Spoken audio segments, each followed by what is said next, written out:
E come è venuto fuori anche nel dibattito, in qualche modo abbiamo cercato di ragionare su come questa nuova struttura potesse integrarsi meglio nella città e creare le giuste connessioni col quartiere di Sant'Elia.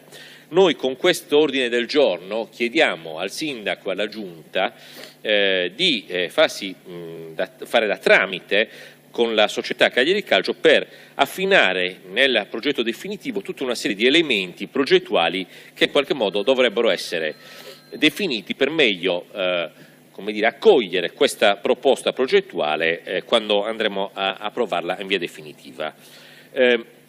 Il primo punto che noi poniamo è questo. Il primo punto, lo dico al Sindaco, è valutare correttamente entro il mese di luglio 2016 qual è l'utilizzo ottimale di ulteriori cubature previste all'interno del nuovo stadio. Cioè, noi abbiamo una serie di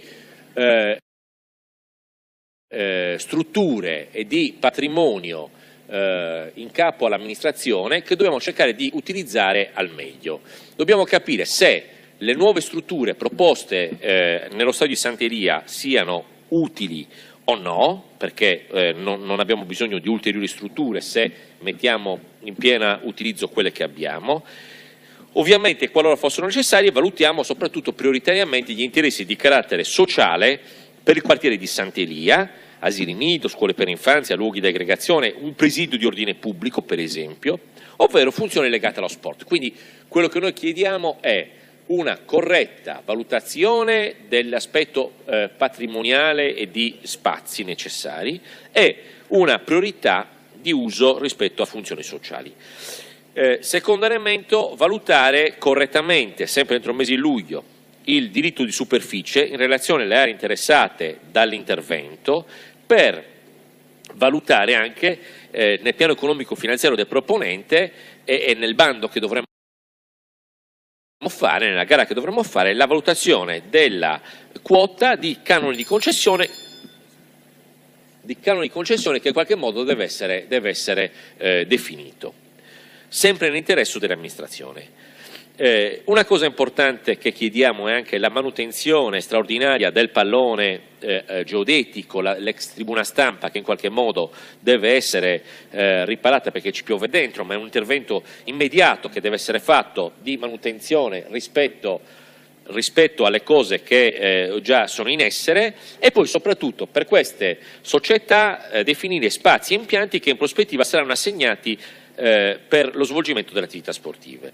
Rispetto alla Cagliari Calcio, noi chiediamo al Sindaco e alla Giunta di valutare, abbiamo visto come una delle criticità è l'aspetto di superficie commerciale che è previsto.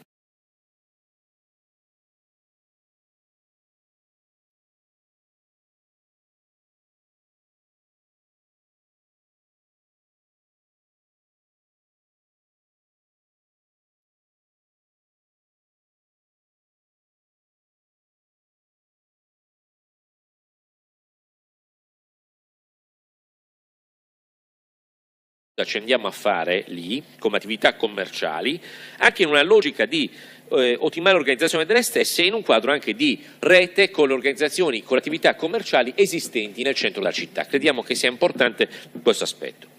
Devono essere previste delle clausole sociali nelle assunzioni per la gestione della struttura e per le attività economiche che favoriscano prioritariamente l'opportunità di lavoro per i residenti del quartiere di Sant'Elia.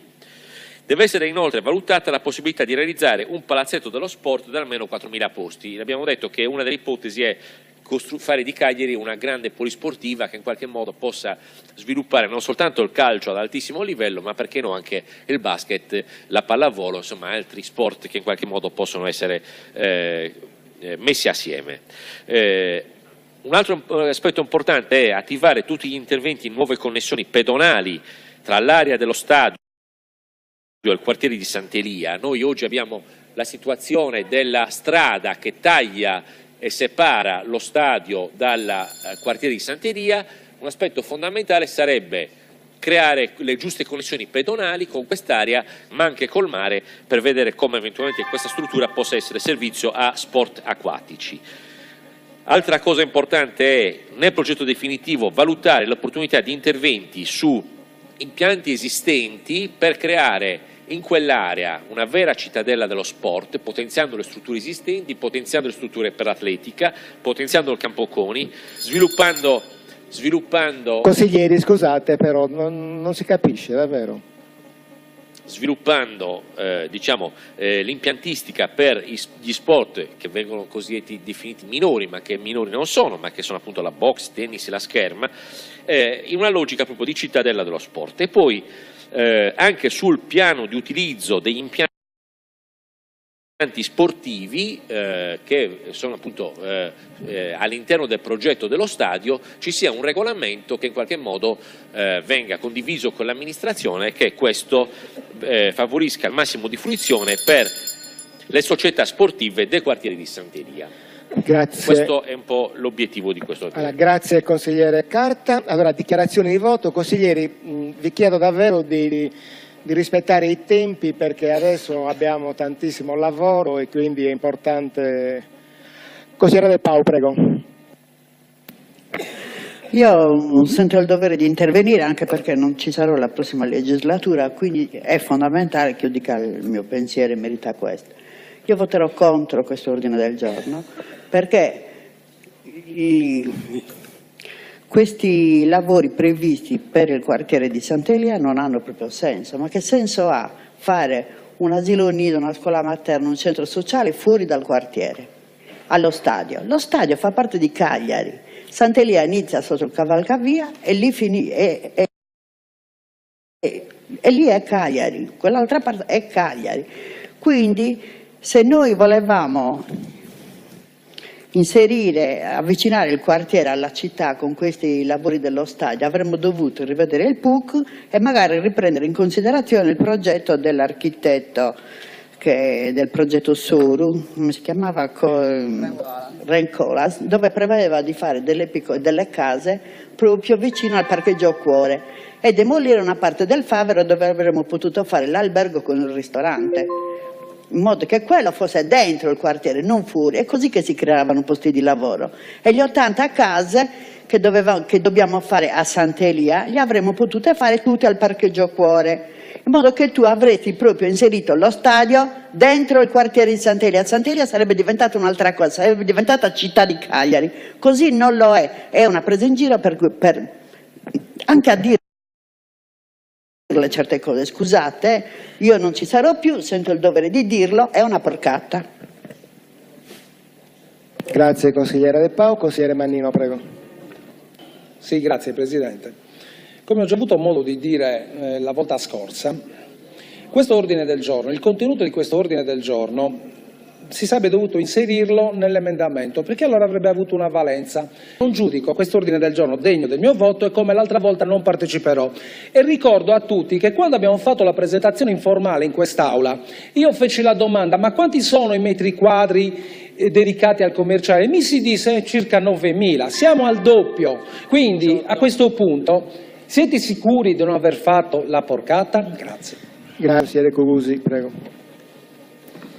Io credo sia giusto, colleghi, rispondere punto su punto a obiezioni come quelle che vengono formulate rispetto a quest'ordine del giorno e anche dirci con molta onestà e franchezza, mi riferisco alla collega De Pau che adesso non vedo più, come in realtà il tema dell'abitare sociale, della riqualificazione dell'ERP e della costruzione di nuove case a Sant'Elia, posto dalla collega a fondamento del rifiuto a votare l'ordine del giorno e definito anche una porcata, sia del tutto fuorviante. Infatti, questa procedura riguarda un project financing speciale, che è quello previsto dalla legge per la costruzione degli stadi, e noi su quel terreno, sul terreno dell'impiantistica sportiva, anche di impianti e di sport diversi rispetto al calcio, Consiglieri, abbiamo il dovere di rispondere. La questione degli ERP, dell'edilizia residenziale pubblica, la questione dell'abitare sociale è invece una questione che riguarda altre sedi e io lo voglio ricordare una volta per tutte. Scusate consiglieri, però non riusciamo a seguire. È in particolar modo una competenza di area. Rinuncio, grazie. Consiglieri, Voto per a favore. cortesia, ma davvero non... L'ordine del giorno credo che mi associo ai colleghi che sono intervenuti prima di me sul quanto riguarda il fatto che la settimana scorsa abbiamo votato il pubblico interesse e io chiaramente sono uscito dall'Aula, non mi sono fermato nella votazione anche perché l'avrei dovuta forse votare contro. Credo comunque in ogni caso, al di là delle, diciamo, essendo solo una dichiarazione di voto, credo che in ogni caso mi sembra che questo sia un ordine del giorno preelettorale chiaramente che dice tutto ma non dice niente, anche perché se mi trovate soltanto un punto realizzabile dopo aver fatto la delibera sul pubblico interesse chiaramente vi do io un premio, però sinceramente mi sembra invece che qui di realizzabile sui punti che ci sono questi, quindi rimarrà nel vero senso della parola questa vostra mozione, rimarrà questa volta del giorno, rimarrà un'opera morta. Grazie.